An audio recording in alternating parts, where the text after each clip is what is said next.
I'm Taylor Gilbert, I'm Sam Anderson. and this is the Road Theater Company.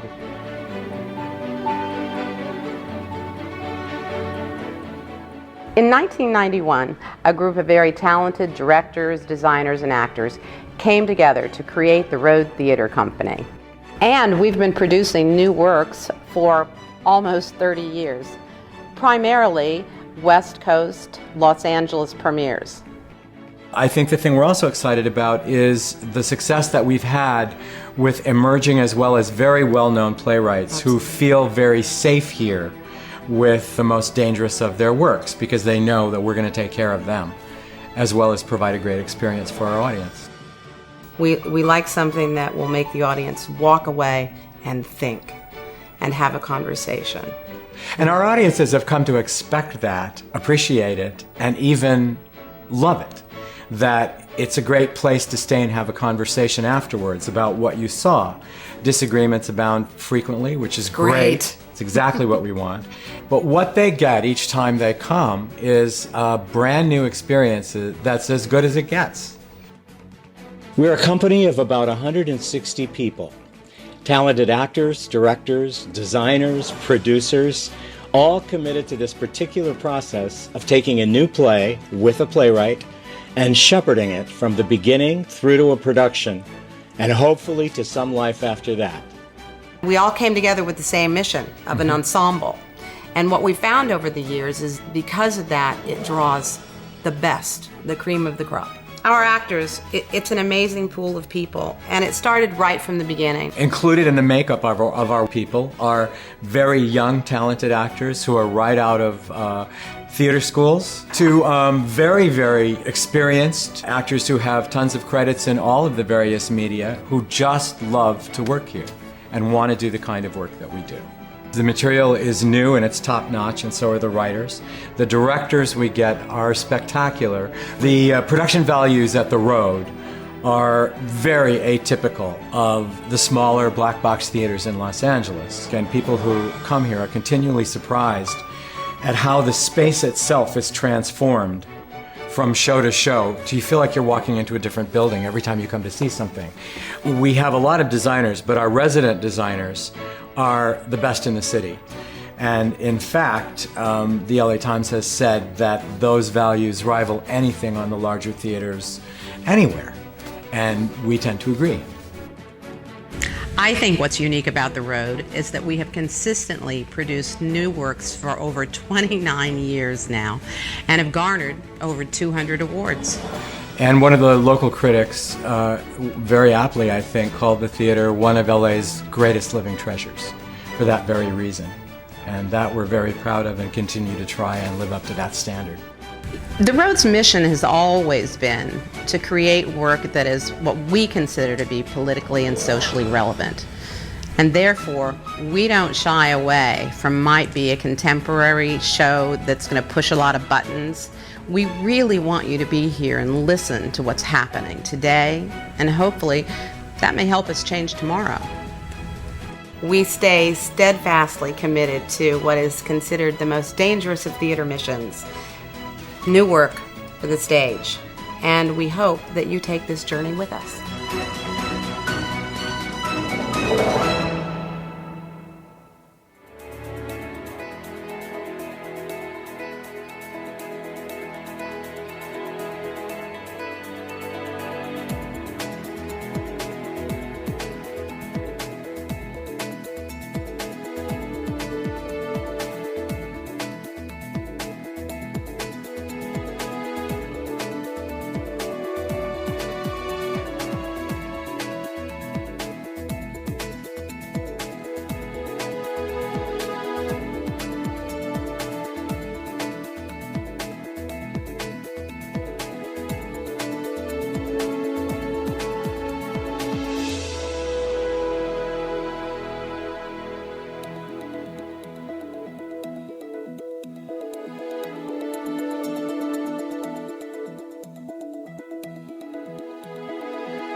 Hi, I'm Taylor Gilbert, founder and artistic director of the Rhode Theater Company.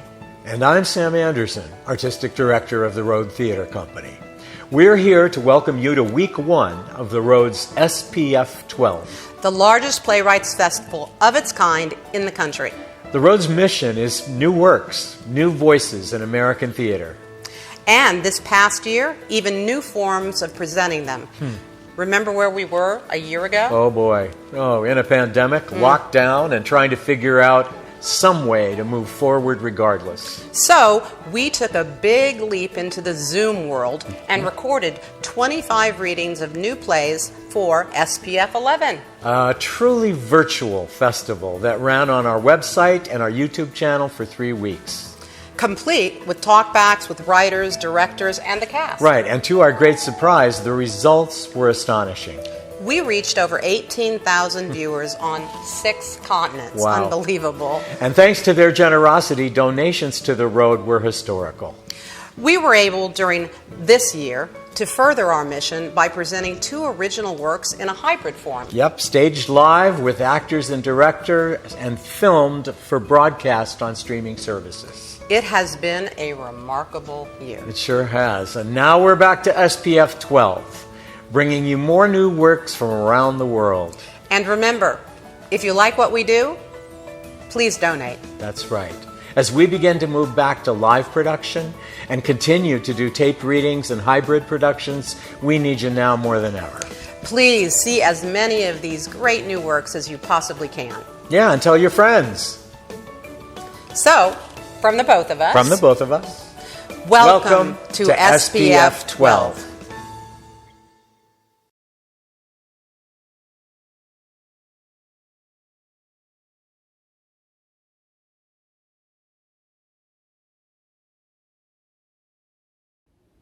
Hello, Timothy Nolan here from Brooklyn, New York, and I wanted to thank you all for joining us tonight for this reading of my play, Stuck with Fred. This is my first time working with the Rhode Theater Company, and I could not be happier with the work these amazing artists have been doing. I'll see you after the reading at the talkback, but for now, I hope you enjoy Stuck with Fred. And if you can, support the Rhode Theater and make whatever donation you can do. Thanks, and enjoy the show.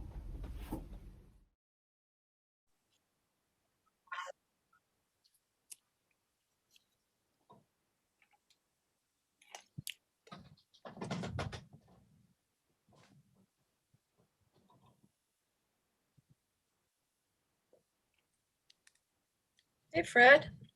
Hey, you're leading today. Yep. I'm taking a chip. Okay. Yay. Hi. Hi, Hilly. Hi. Hello, Martin. Cheers. Hello, Mr. Nolan. Mr. Nolan is my father. Tim, I am so sorry.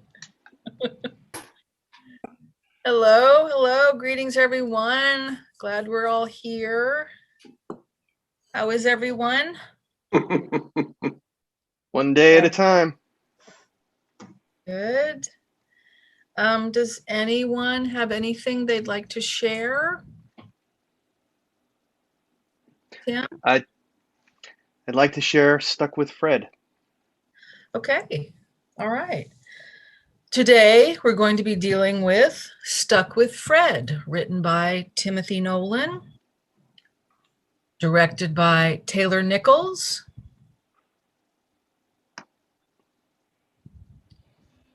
Martin, do you want to turn off your camera? Yep. Thank you. Scene 1. Bare stage except for a plain black bench down center. Fred, 70s, in a wheelchair, bathrobe, pajamas, and slippers, wheels on stage right. He can't wheel fast and is grumpy about it. He wheels straight across upstage and then exits up left. He re-enters a beat later, wheeling across the stage, grumbling as he goes. As he approaches upright, Hilly, 30s, enters wearing casual, if slightly worn clothes and carrying a bag.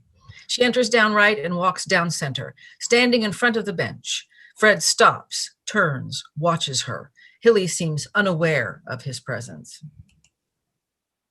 I never really dated in high school, though I really wanted a boyfriend.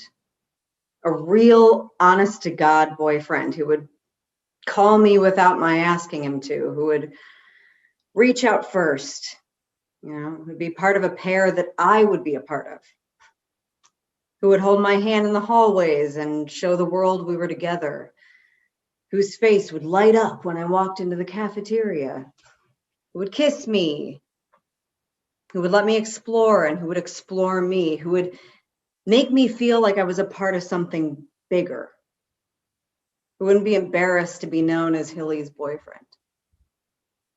That's what I never had, never have had. Not in high school and not in college. I eventually switched part-time because what social life did I have to lose? Besides, I needed the cash. And forget about being out in the world. Out here where I'm a half-assed writer because no one gives a good goddamn. Someone who, if I got sick and died, would notice I was gone. Just one person. Almost 8 billion people on the planet, and I just needed one. And what did I get? Fred, waiting to hear the answer to the question and not getting any, wheels up to her. I bet you forgot the Kit Kats. Hilly reaches into her bag and shows Fred a package of Kit Kat bars. Fred wheels away and circles to her other side. So, Saturday the 19th, 8:43.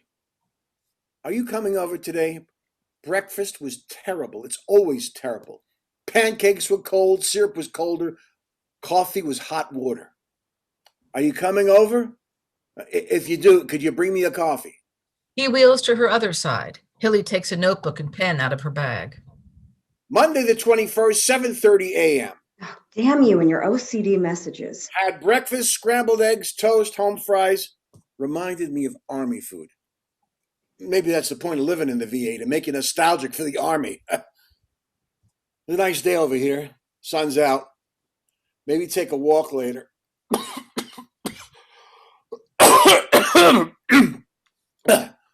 Are you coming by? I was thinking you'd come by today. Tuesday the 22nd, 10:30 a.m., watching TV. Too cold to walk. Maybe just walk the halls today. Heard some scuttlebutt. They're moving some folks, and they may be moving me in a couple of days. We'll see. What did I get? I'll bet she forgot the Kit Kats. Hilly sits on the bench. You're here. I'm here. Did I know you were coming today? I told you yesterday when you called. I'm glad you're here, Angel. Oh, I'm glad you're glad, Fred. How are you? How are you, Fred? Same old shit. You feeling any better? Can't go to the lake. No? Nope. Goodbye, Arizona. You got the remote? Hilly reaches into her bag and pulls out a TV remote. What do you want to watch, Angel? You know why I call you Angel, right, Angel? Because I'm an angel. Because you're my angel. Okay. Fred looks downstage and starts switching channels on the remote. Hilly watches glassy-eyed, then takes out her phone and scrolls around. Fred sees this, then decides to stop on a channel that Hilly doesn't want to watch. Oh, God, not this. What? This. Fred watches on. Oh, for Christ's sake. What? This, what he's saying. What? Did you hear what he said? Who? Him. What? What he said.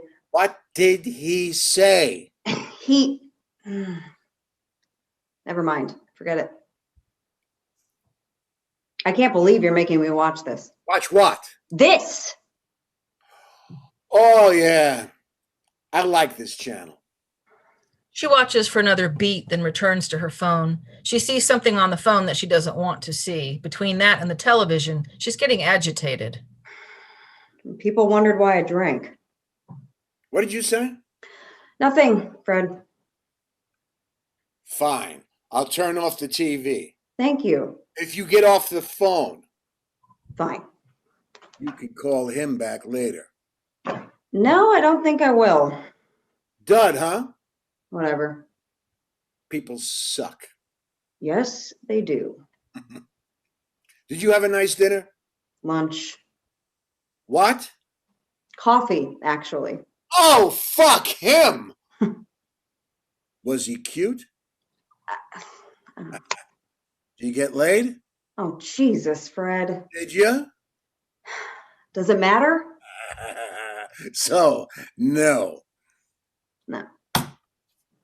No, he didn't call. No, he did. That's the problem. I don't get it.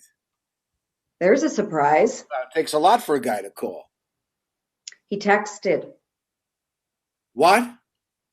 You know, texted, message on the phone. I know what it is. He didn't call you? No, Fred, he just Hey, texted. so let me get this straight. Every time a guy is thinking about you, he can just send you a text. Yeah, pretty much. Wow, unbelievable. It is. How does anybody get any work done? I don't know. When we had a thing for a girl, we had to call her house on the phone. Same phone you shared with everyone in the house, which means you're in the kitchen where everyone can hear you. And same phone she shared with everyone in her house. Okay, no more phone.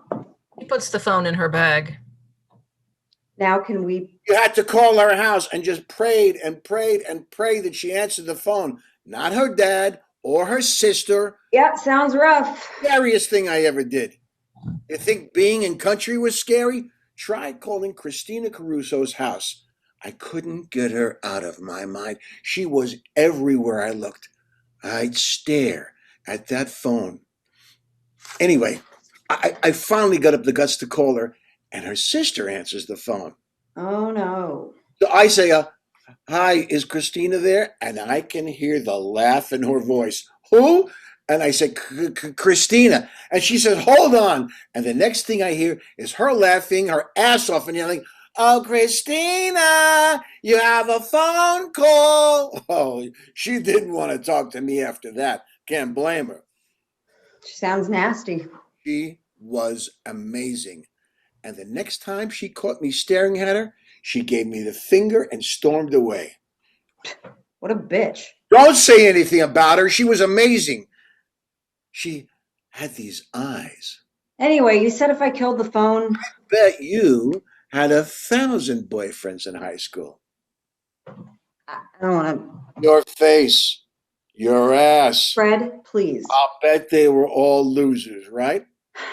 The TV? I found out later that all of Chris's friends warned her about going out with me, that she would never hear the end of it. She'd be totally embarrassed. I stopped asking girls out after that. The only thing worse than being a loser was being a loser's girlfriend.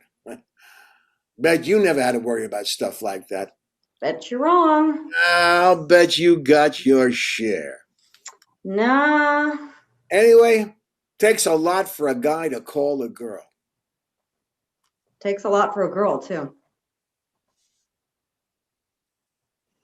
Anyway, you Reaches said. into bag, shows phone to Fred, drops it bag in bed. You said? Said what? You said the phone. What about it? You told me? I told you what? Oh, Jesus. Why do I even. What? You said that if I ditched the phone, you'd kill the TV. And. He reaches again into her bag and pulls out the phone, then drops it back. I like TV. I like this show. Christ. They look at the television. I can't take this. What? I'm tired of. You're tired? Yes, Fred. Well, here. Sit on the bed. Stretch your legs out. No, thank you. Oh, come on, Angel. Take a load off.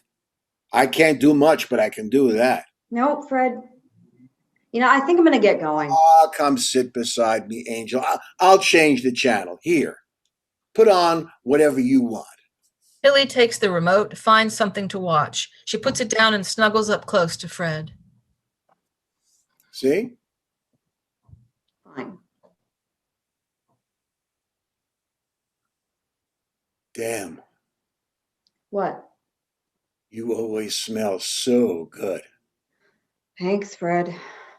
They sit close for a beat, watching the TV. Fred starts to nod off and squirm. You all right? Yeah. You mind moving your leg there, pal? Maybe I should just go. Oh, hey, where you going? It's probably time I should go. No, no, no. Right, all right. Just, You know what?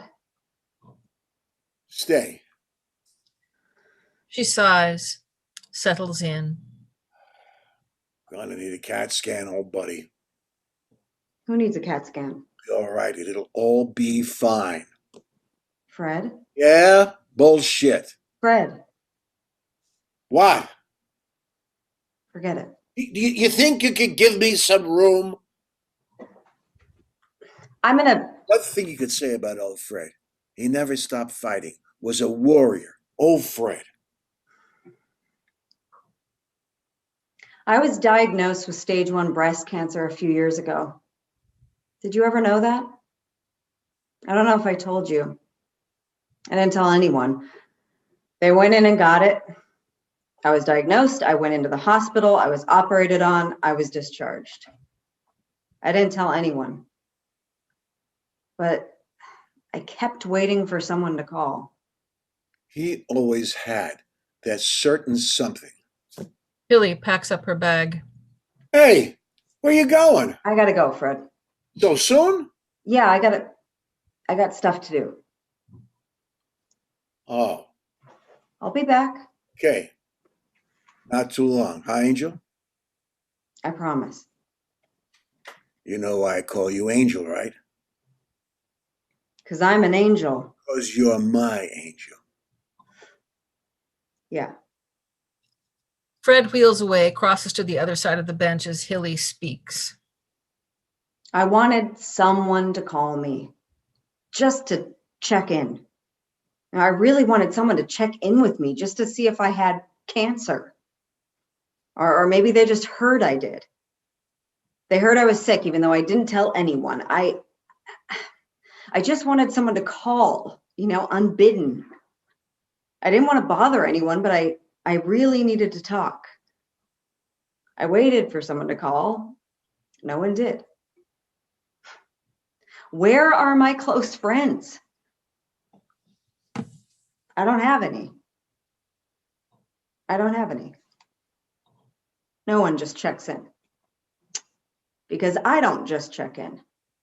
Because I don't want to be a bother. So no one calls.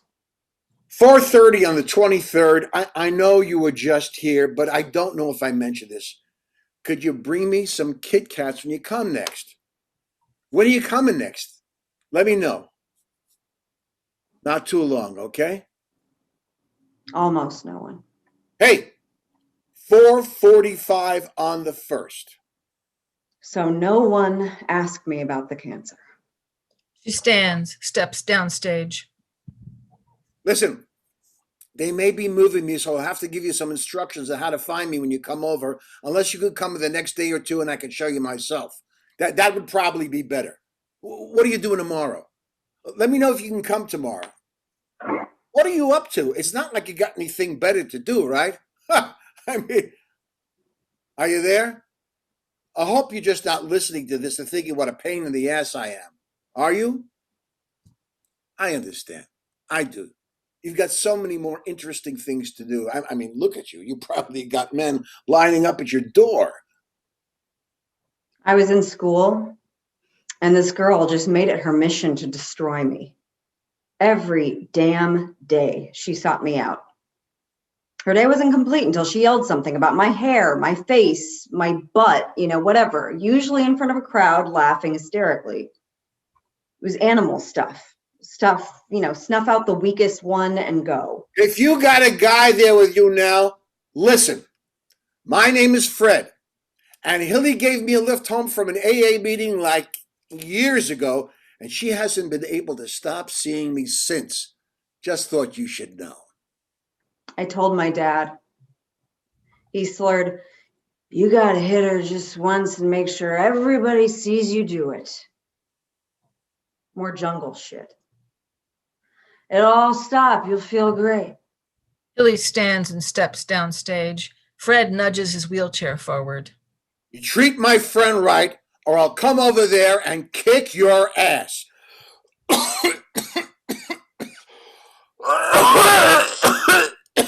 I just wanted it to stop. I just wanted to feel great. Anyway, just come by tomorrow if you can, and don't forget to bring a couple of Kit Kats. Fucking Kit Kats. She takes a package of Kit Kats out of her bag and moves to the bench. Found you. Took you long enough. Told you if you'd come. How are you, Fred? Do me a favor, will you? Sure. Look out the door and see if that old man with the fedora is still out there. I don't see anyone. Okay, that's not good. Look again. There's no one out there, Fred. Shit! What's the matter? Hat Man was supposed to be out there. Hat Man? Yeah, we call him Hat Man because he always wears that stupid fedora hat.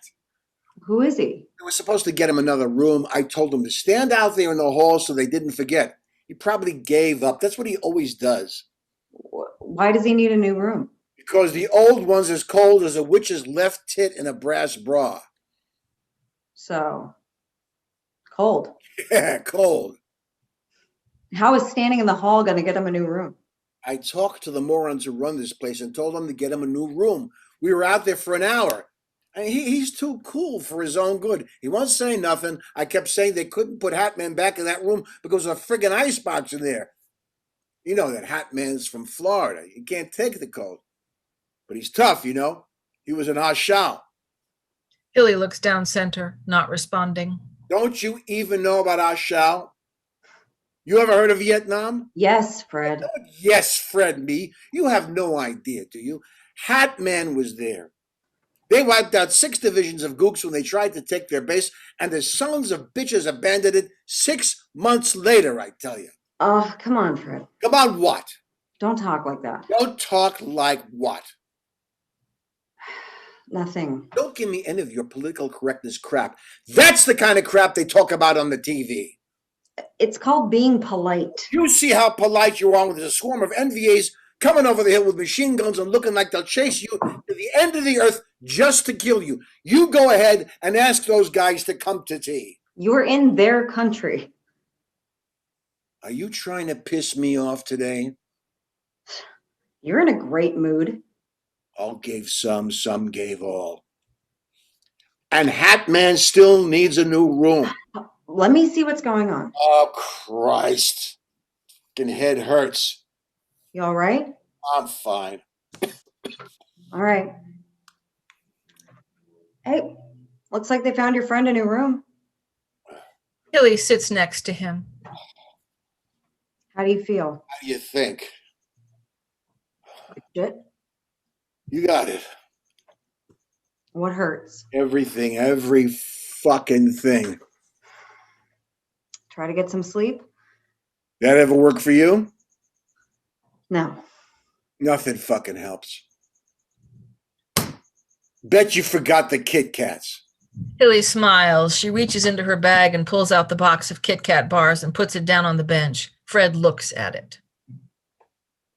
What the hell is this? What the hell is this? Can't you see? Of course I can fucking see. They're Kit Kat bars. They're the Kit Kat bars. Yeah? You asked me to bring you Kit Kat bars? Fred, don't you remember? There's like 8 of them. I know. I asked for 2. Yeah, but in case you wanted... 2, not 8. You said a couple. A couple is 2. I just thought, God, make a present. That's so alcoholic of you. That's so fucking alcoholic of you. If 2's good, 8's better, right? The more the merrier. Only a drunk will tell you that a couple means 8. Too much is never enough, right? I brought these because you asked me to. I asked for 2. You asked for a couple. And I got them to make you feel better. I worked about as well as everything else. I drank to feel better. I quit drinking to feel better. It's fucking useless. It's all fucking useless. You're fucking useless. What did you say? I said you're fucking useless. Hilly looks down center. I didn't want to do it. But it was just so awful. Every damn day. And she was across the hall when I was at my locker, and she started laughing at me and yelling about my boobs. And before I could even compose a thought, I ran across the hall and I hit her in her stupid mouth as hard as I could. Did you hear me? I said... She stuffs the Kit Kats back in her bag and stands up. Where are you going? Hey. Bye, Fred. Where the hell are you going? I can't do this anymore. I just go ahead and let people... You know, you're not the only one trying to feel better. And you know what's making me feel like shit right now? You. Yeah, well, you're not doing such a great job over here either. Fuck you. No, wait, go fuck yourself. I have done 1,000 things for you. You've done about 2 for me. You ever pick me up when I need a ride? You ever answer the phone when I call? You never call. Because who would want to talk to you old fucking rattlesnake? I finally get a moment of quiet, and then you come here with your goddamn OCD messages. You don't like them? Try answering the phone. Oh, yeah, sure, because who wouldn't want to talk to you? Stick your Kit Kats up your ass for all I care. She turns down center. What? You leaving? Well, whatever. You gotta go. You gotta go. Go do whatever it is that's so goddamn important that you can't come over here. I am here. I am here. I didn't think I'd hit her all that hard, but then her tooth's on the floor, and my hands got blood on it. Her blood. And I knew I'd hurt her. Everyone gasped. She started to cry and ran away. Her friends got her tooth and ran after her. I just stood there. Everyone saw me, and then they just walked away. I wanted to yell, hey, I was the one being picked on, but it didn't matter. She needed stitches and a dentist and, I don't know what else. And I didn't feel great. I felt worse. I thought it would make me feel great. It didn't. It should have. She didn't bother me again. But I sure didn't make any friends out of it. She sits on the ground, tense. Fred wheels forward. Hey, 5:15 on the 20th.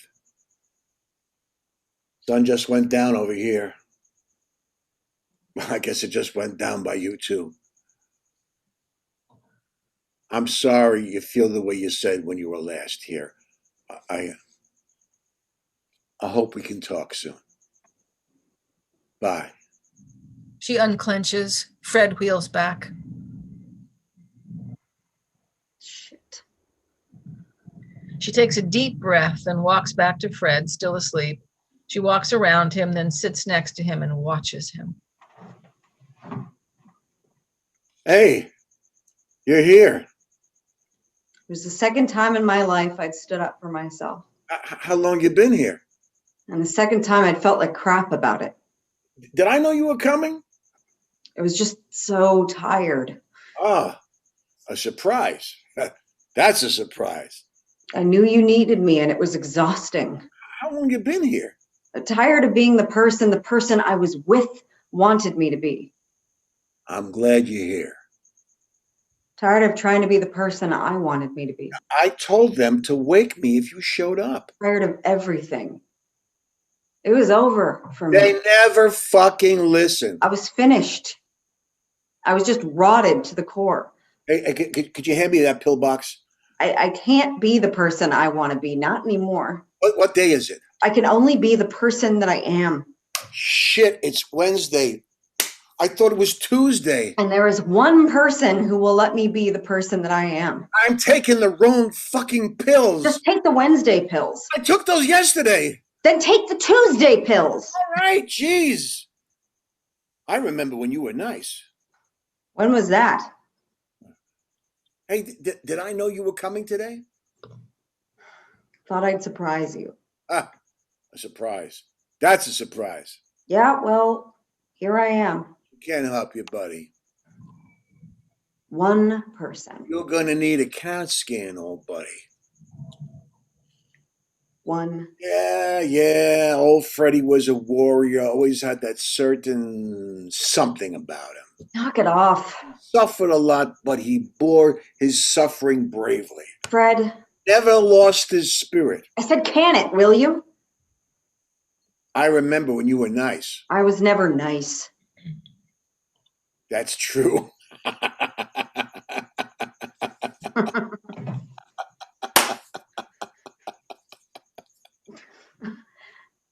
You look a mess. Oh, look who's talking. He wheels closer. I'm just kidding. You look great, Angel. You know why I call you Angel, right, Angel? Because I'm an angel. Because you're my angel. They got you a new curtain. Yeah. Good. Those old ones were for crap. When I was little, we had these big, heavy curtains. They felt like movable walls. I would wrap myself in them and make my own secret world. Like no one else was welcome. I could hide from everyone. I could hide from God. The nuns used to tell me God sees everything, and I just think, no, he can't. No one can. I wanted to be alone with my thoughts because they were too dumb for anyone else to know, but they were mine, and I wanted to keep them.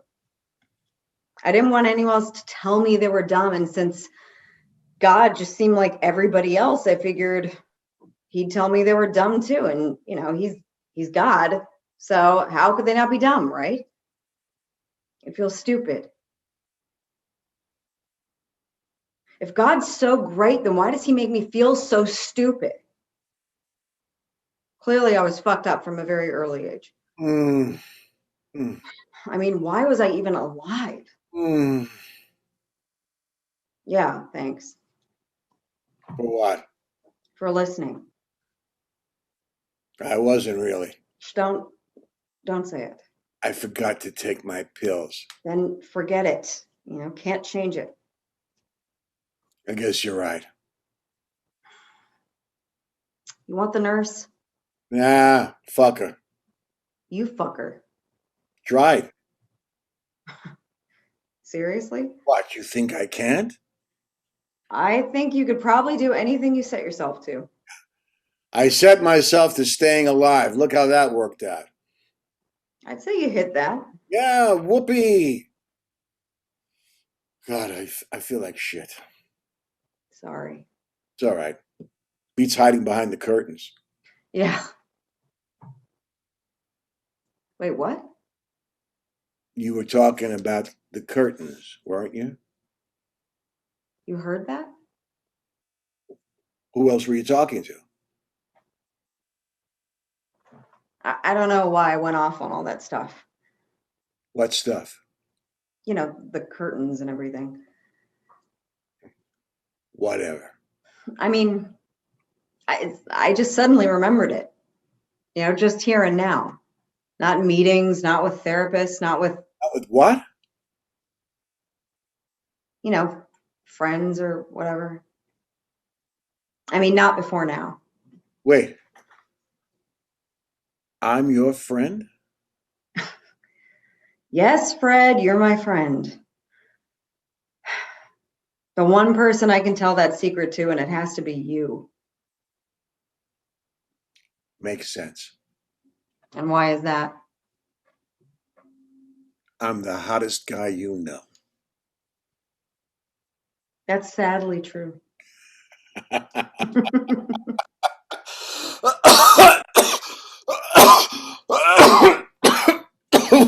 what you trying to do? Kill me?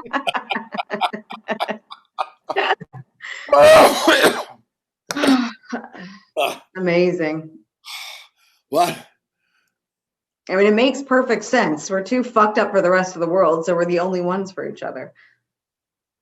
So what are you saying? You want to get married? Yeah, don't get your hopes up. I'd be happy if I could get anything up. Stop, Fred. I just don't get it. I spend my whole life afraid and anguished, and yet here I am laughing with you. Yeah. Fred, can I ask you something? Sure. What? That night when I gave you a lift home? When we met? Yeah. You called me twice that night. Why? Wanted to get laid. Seriously. I don't know. It was a nice ride, you know. I remember you didn't say anything, but you listened. Kind of. Whatever. I felt better when I got home. I never feel better after a meeting. I just want to drink. So it was the first time that ever happened.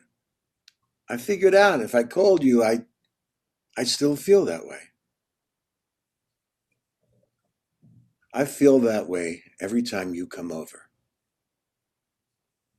And you keep chasing that feeling? Yeah. You got it. That is so alcoholic of you.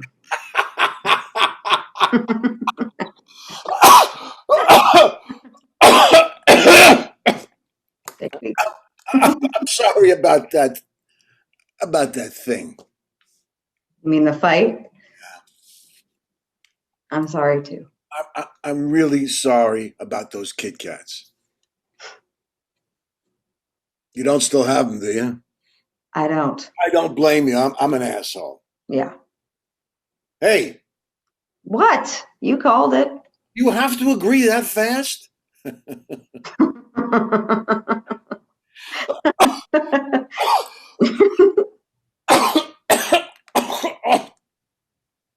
Well, are you all right? Yeah, sure. There's a chart. There's a lot here. Double lung infection, Hep C, bone deterioration. Can't help you, buddy. Oh, Fred. Hilly puts her head down. Fred wheels closer. Hey. What? Did I know you were coming? I thought I'd surprise you. Oh. What time is it? 5:30? Oh. What? Well, listen, I got dinner and then Anderson Cooper, and then I think I'm going to turn in. Oh. Okay. Yeah. Okay. Yeah, I got stuff to do anyway. Thanks for coming, Angel. Sure. You know why? Yeah, I know. Okay. Listen, it's just that I'm kind of hungry, and chow time is never anything pretty around here. That's all. Okay. I mean, you're usually out of here before they ring the bell. Yeah, I guess that's true. Hilly stands, steps away from Fred. Fred wheels away from her. Sometimes I wonder why we all don't just kill ourselves. You know? What keeps us going? What stops us from saying, that is enough, I've had enough? Some memory? Some summer afternoon? Some boy, some girl? Fred stops. You know what keeps me going? I've always wanted to see what crazy ass thing was going to happen next. He wheels away.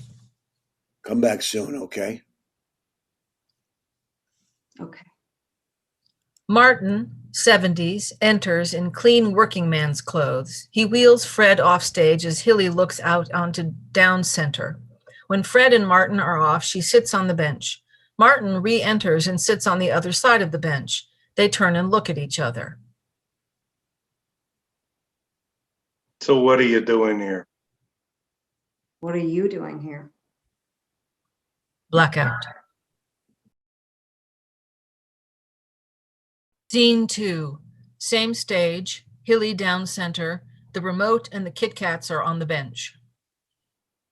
Good news is so rare in life. And the thing about getting it is that the joy is on the bridge.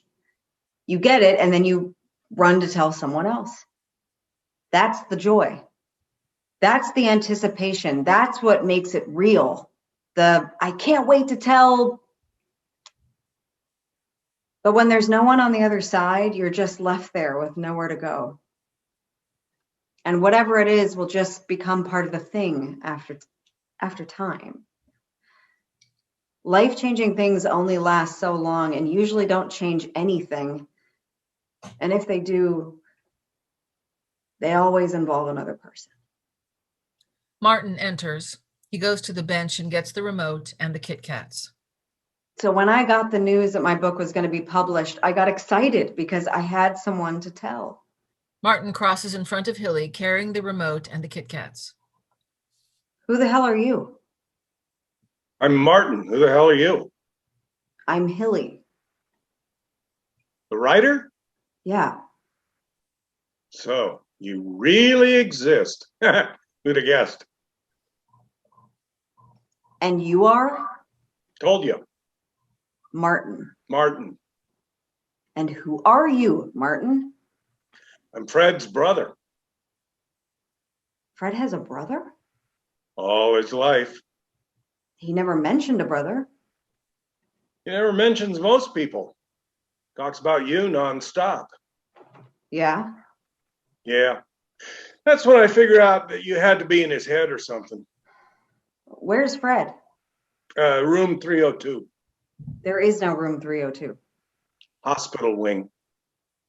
What the hell? They said he had trouble breathing. What? They moved him over there and they put him on oxygen. And they didn't tell anyone? They told me.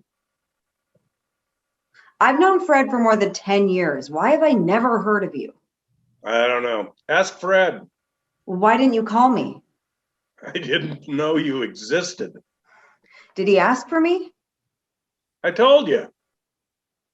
Look, they think he's going to be there for a while, so they told me, come get his stuff. He asked for me. Yeah. And you didn't call me. He also asked for our mother, so you know what that's worth. Well, what does he need? I got it.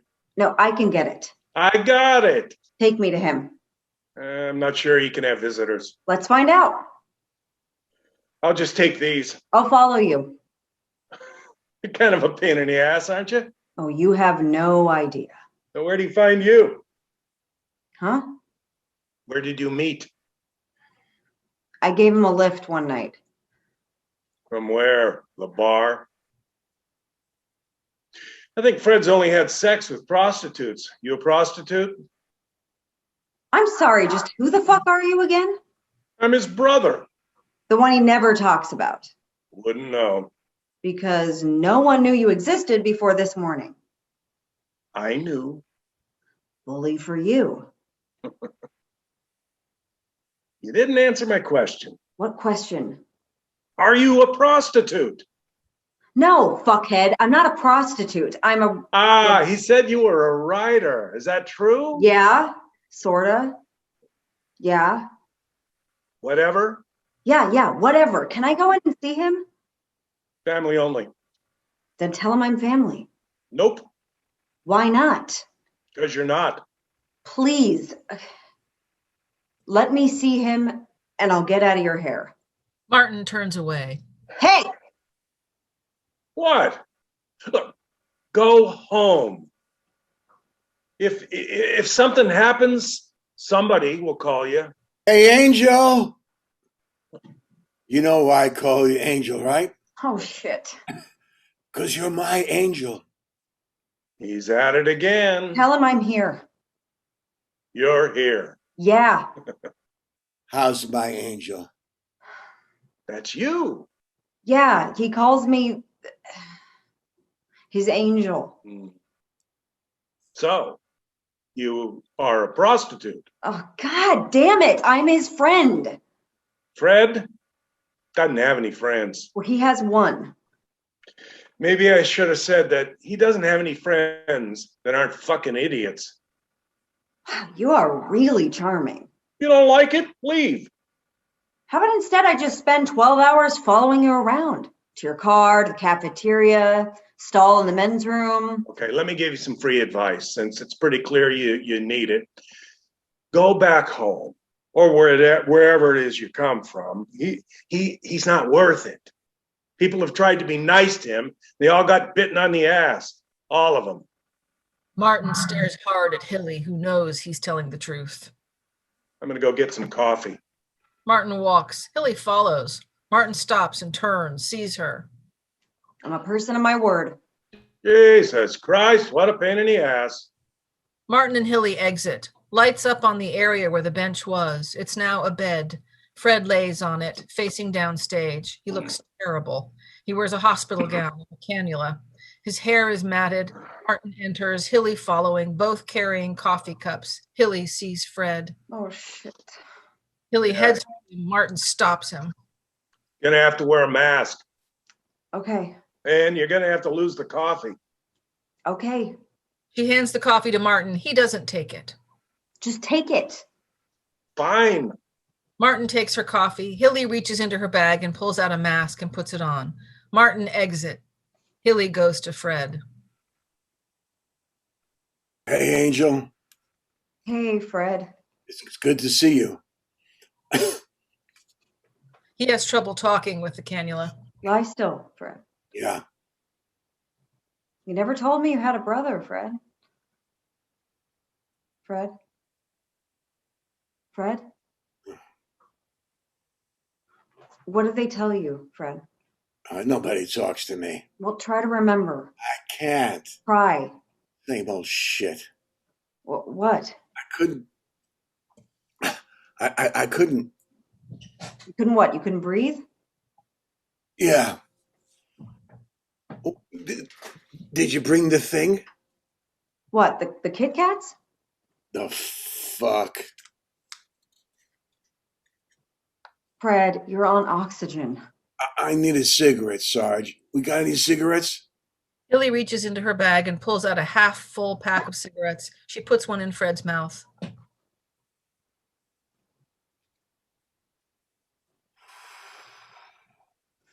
Thanks, Angel. So did they give you any indication of when you can get out of here? Did they tell you anything? Fred gets emotional. He doesn't want Hilly to know about this. Hilly senses it immediately. They gave you some stuff. Yeah, nobody told them. It's all right. Let's deal with one thing at a time. All that work, and here I am. I'm gonna die high. No one's gonna die today. He was a warrior, old Fred. Yeah, you gotta say that about him. No past tense. Okay, Fred? Let's just deal with what's in front of us. I'm coming back from this one, old buddy. Enough of that. Listen to me. Listen to the doctors, and then we'll get you back home and we'll take it from there. I'm never going home. Of course you are. Let me find out what's going on and we'll figure it out together, okay? Fred reaches out and takes her hand. He squeezes it tightly, then drifts off. Hilly gently undoes her hand. Angel, Yes? where's Mom? I'm not sure, Fred. Oh, no. No. Fred, I need to talk to you about... Looks like you done it this time, old buddy. Fight to live, live to fight. Didn't do you any good, did it? Fred? Fred? Second patrol reporting. Oh, no. You want me to stand over there? Next time I'll just bring my own hat. Best thing about this job, free Marlboros. Got 10 cartons back at the house. Who's got it better than me? Yeah, have one. She takes the cigarette and puts it back in her bag. Fred. Fred? Angel, Yes, Fred, I'm right here. I'm sorry, Angel. Don't worry about it. Just do what the doctors tell you to, okay? But, Okay? okay. Fred. I don't want to die high. Oh, Fred. He takes his hand again.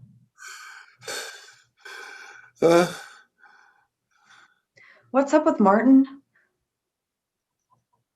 Martin. Yeah, Martin, your brother, Martin. Martin. Martin. Martin? How do you know about him? He's been here ever since they moved you. I mean, haven't you seen him? Martin is here? Yes, Fred. Oh, fuck. Oh, shit. Yeah. Fucking VA. Well, anyway, he's here. Fuck. Don't believe anything he tells you. He hasn't told me anything. That's part of the. He tells you he's a goddamn liar. Okay, Fred. Goddamn liar. It's not true. Whatever he tells you, he's a goddamn liar. All right, be calm, okay? Don't worry about it. Just don't believe him. Relax. Breathe. This is important. I understand. Just calm down.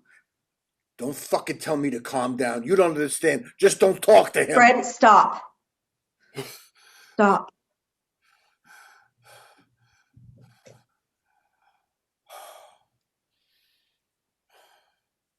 Mom, I'm sorry. Oh, Fred. Hey, Angel, that you? Yeah, I'm right here. I need you to do something for me. Anything. I'm never going home, Angel. Stop, Fred. I need a will. Would you do that for me? I need a will. You want me to get you a lawyer? No. Just write it down. Will you do that? Hilly has caught completely short, but then reaches into her bag and takes out her notebook. It's real simple. Everything I got, whatever, goes to my brother. Martin. Yeah. How did you know? Never mind. What do you have? It's all in the apartment. Okay, what about the bank? I got nothing in the bank. Yeah? He's drifted off. Martin enters wearing a mask and comes up to them. The hell's that? He wanted to make out a will. He left everything to you. All the bills?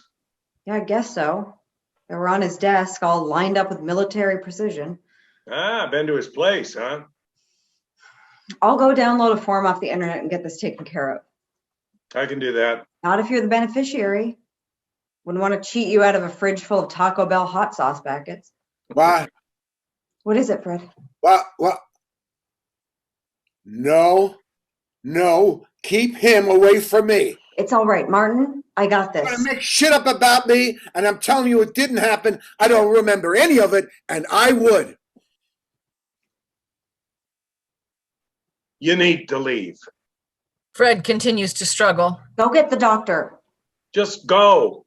I can handle him. Oh, just get the fuck away from me. Go. Look, you don't belong here. Go get the doctor. No.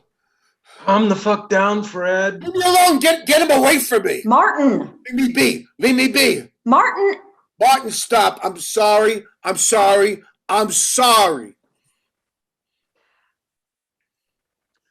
Leave. Sorry, don't kill me. Don't let him kill me. Stop him. Martin, stop. You're upsetting him. Go get the... Fred struggles for breath, then in the quiet starts to calm down. Hilly and Martin watch him. Martin turns to Hilly. Get out. They stare each other down until Hilly turns away. She steps downstage and takes off her mask. Martin leaves Fred and removes his mask. Hilly sees him take off his mask and runs up to him. You still here? Can I go back in there? No, he's out. You upped his morphine. What's that to you? He hates the stuff. No, he loves the stuff. That's the problem. Martin walks away. Hilly marshals her courage. Hey!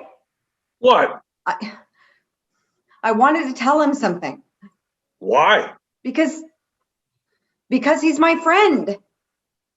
Some twisted love poem? I got some good news and I wanted to tell him. Oh, really? Like what? Never mind. Listen, I have to go to New York. Good, go.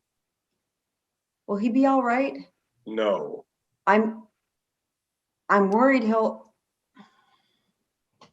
I'm worried something will happen before I get back. So don't go. Get him off the morphine. No. Martin walks away. Hilly follows and faces him, cutting him off. That is my friend in there.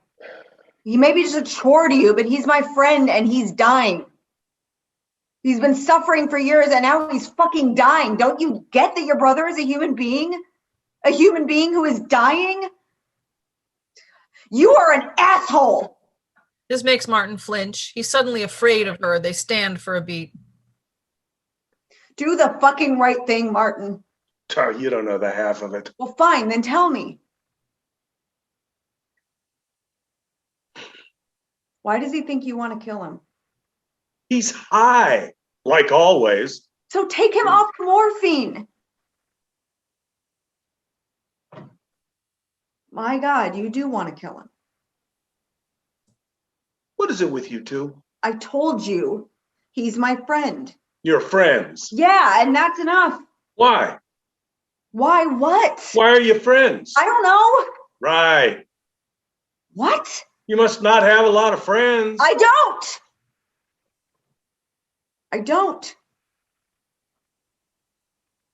I'm kind of all thumbs at life. Just like him. Yeah. Yeah. And that's why you drank, right? Couldn't carry on a conversation until you threw back a couple. It's a little more complicated than that. I don't give a fuck. You clowns are all the same. Well, fuck yous both. Martin turns away from Hilly, then turns back. He pulls his collar down and shows a scar on his shoulder. See that? What? That. That's where he shot me. What? He didn't tell you about our father? Not much. Freddie was the baby. He idolized the old man. I was older. I saw all of him. He was a drunk. Wouldn't come home for days. And then Mom would drink because of him. They'd find him under a bridge or something. Usually when he had to pick one of us up from something. He'd hit her. She'd hit him. He hit me. I hit him. Never hit Freddie, though. No, Freddie was his man. The old man was his. Got him drinking when he was, 10? Mom knew what was going on. She took a second job and sent Fred to some military school. Stayed there until he was 16. Then he goes, boom, right in the Army. Mom wouldn't let him come home. Said she didn't want him. Huh? Said he wasn't welcome. It was to keep him away from the old man. So, Freddie goes to Nam. Mom dies. He can't come home. Says it's because of the Army. But see, the Army said that he was too high and lost the letter. So that happened. Then he comes home. Goes straight to the skids. I get married. My wife don't want him in the house. Few years pass, the old man's dead. So I find Fred. I tell him. He comes to the funeral. We're on eggshells. He sort of behaves. So he stays with us. Night of the funeral, he doesn't come home. Next night, doesn't come home. We're expecting a knock on the door or a phone call. saying he's dead. But Janie and I take turns keeping the vigil. Next night he comes in, finds Janie on the couch, puts a move on her. She starts screaming. I don't know what's going on. I come downstairs with my gun, and I find the dumbass drunk brother of mine with his hand up my wife's nightgown. I scream at him, and he takes a pop at me. So we're on the ground, and the gun goes flying. He picks it up, fires it, boom! Then he runs out the door, and that's the last I've seen of him till now. I don't know where you come into the picture. I didn't know him when he was that fucked up. Well, I did. Like I said, we met at a meeting. He was trying But you'll fuck him, and fuck you too if you're his friend. get him off the junk, Martin, for both your sakes. You want him off the morphine? You do it. I'll give you the healthcare proxy. That'll be all on you if he's still here when you get back. Martin exits. Hilly watches him go, then turns downstage. Fred wakes up.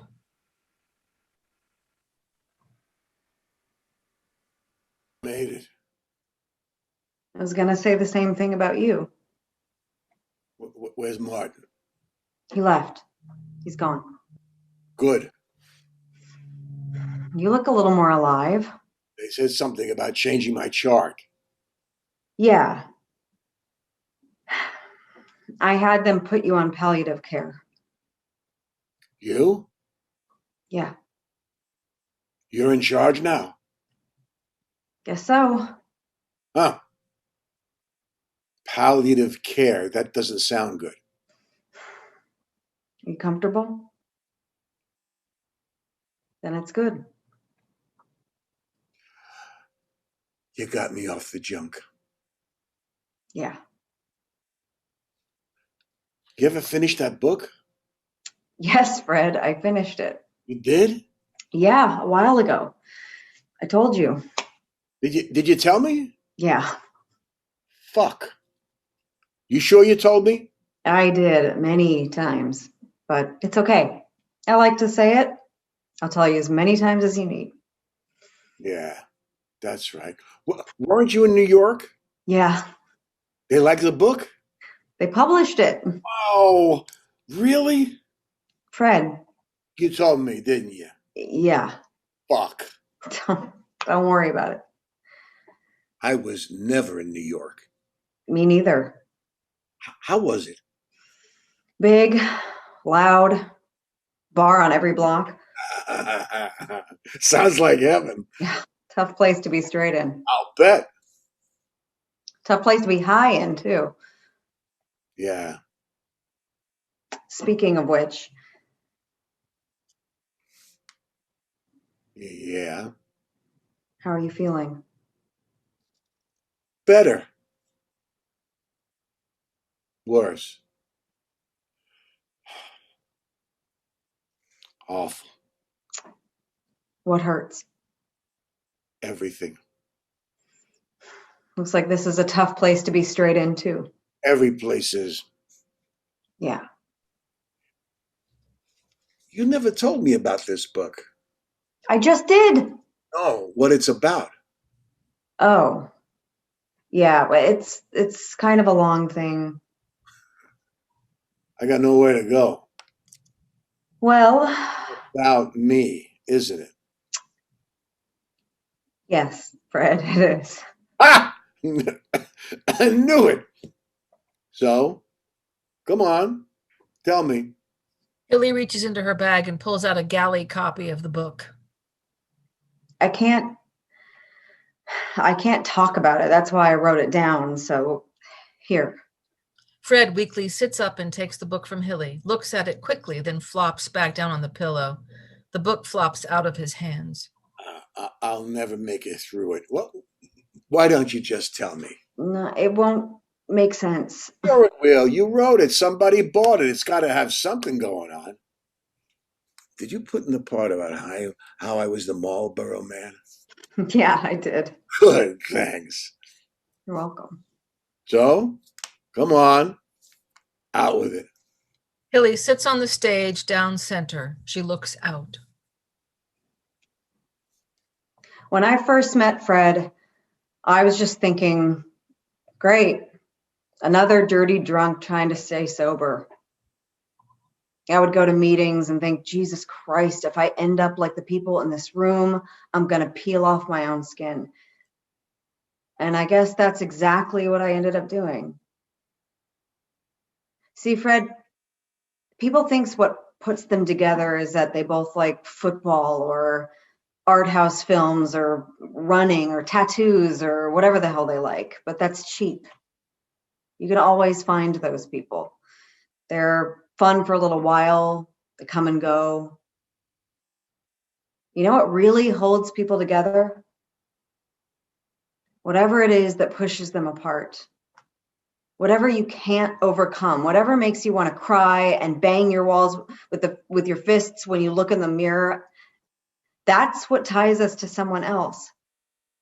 Whatever it is that makes up the prison cell of your life, the walls of the cell. Two prisoners with adjoining cells knock on the wall to communicate, to connect. The wall is holding them in, but it's also connecting them. And I knew, especially in the ICU, that there were parts of you that were never going to heal. And I knew I had part of me that would never heal, but I almost didn't want them to, because those were the parts that held us together. They were our wall of connection. I mean, it's weird, but life is weird. Plato called it metexu, the in-between. It's a separation that is also a connection. It's like everything is a mixed blessing.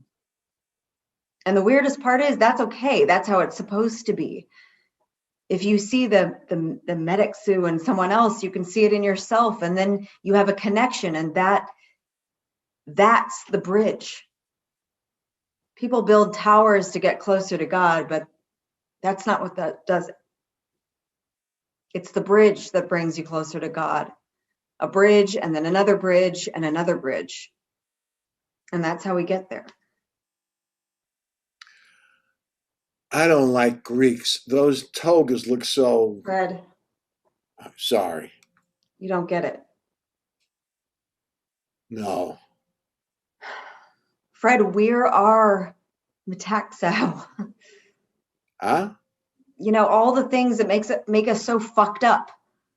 All our shit that walls us off from the rest of the world. Do you know what I'm talking about? Yeah, I guess. That's what brought us together. That's why I'm here. I mean, who else would put up with all your shit but someone with an equal amount of her own shit? Huh? So you're my metaxau. That's what it's about? Yes. And they bought it? Yes. Ha! I'll be damned. That's why you're so precious to me, Fred. Yeah? Yeah. I mean, let's face it, no normal human could ever put up with you. Not even a banged up human like your brother. I didn't see anybody who could. Oh, what do you know? Life sure is funny sometimes. It sure is. You know how much I love you, right, Angel? I know, Fred. I love you too. Yeah? She goes to him. I'll be damned. I mean, I've always loved you. I know. No. I mean, really loved. I know I kept pushing you, but you always came back. I tried to push you away, but you never left. I tried. I couldn't. so fucked up. I didn't know how to show you how I felt. I really wish I did. Now, I really wish I did. You have, Fred.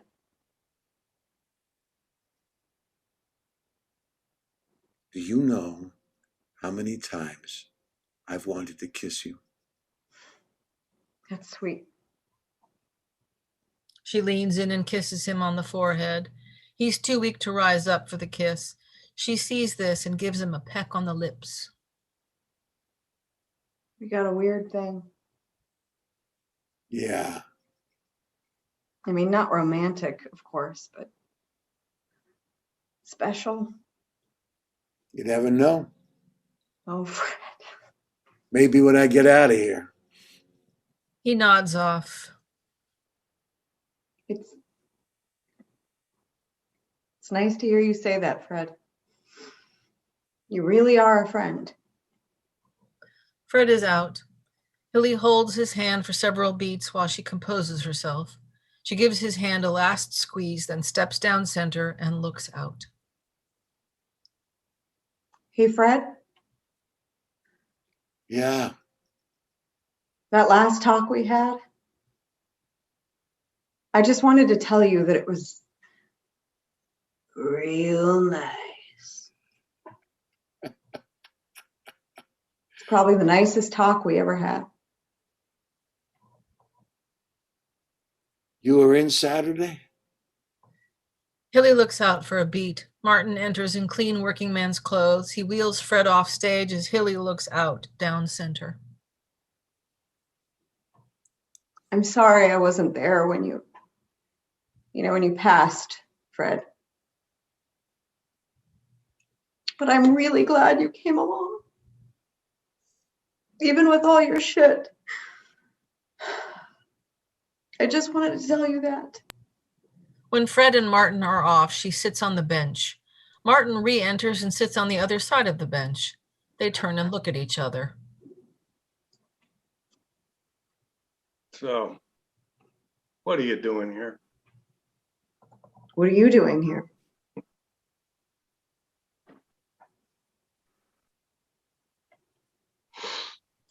I was just heading out. Oh, I didn't mean to cut you short. No, I have to be somewhere in a little while. Ah, okay. Nice spot. Top of the hill. It's a climb, but the view is nice. That's how it works. Yep. Oh, congrats on the book. Huh? Your book. You read my book? Had to sign a release. Okay. Good job. You pretty much got it right. Thanks. Yeah. I never knew about those things you were talking about, how he looked out for his friends when he was in the VA, stuff like that. I never thought he could be anyone's friend. At least not anyone I'd want to talk to. You didn't want to talk to me. Yeah, well, now you know why. I never knew about your side either. He was Fred. Your Fred. My Fred. He was all of it. That thing you said in the book about what separates people also connects them, Yeah, I got that. that's good. I always thought what happened in our house growing up would make us close at some point. I mean, we were the only ones that knew what happened, right? And he did what he did, and I knew that would never happen. I was pissed at him for what he did, but I was also pissed at him for that. No, that'll never happen. Yeah, he almost did that with me too, You're lucky. I guess. I always say, people are like roaches. You work hard to seal them out, but they still work their way in. I was an exterminator by trade. Oh, Yeah. They can't help themselves. It's just the way they do. There's something in there that they really need, so they go. They don't think about giving up. Yeah. I always thought that one day I'd just get a phone call. Dead in a doorway, buried in Potter's Field. That'd be that. Now here I am. You get it? I get it. That's good. I'm glad someone gets it. Yeah, me too.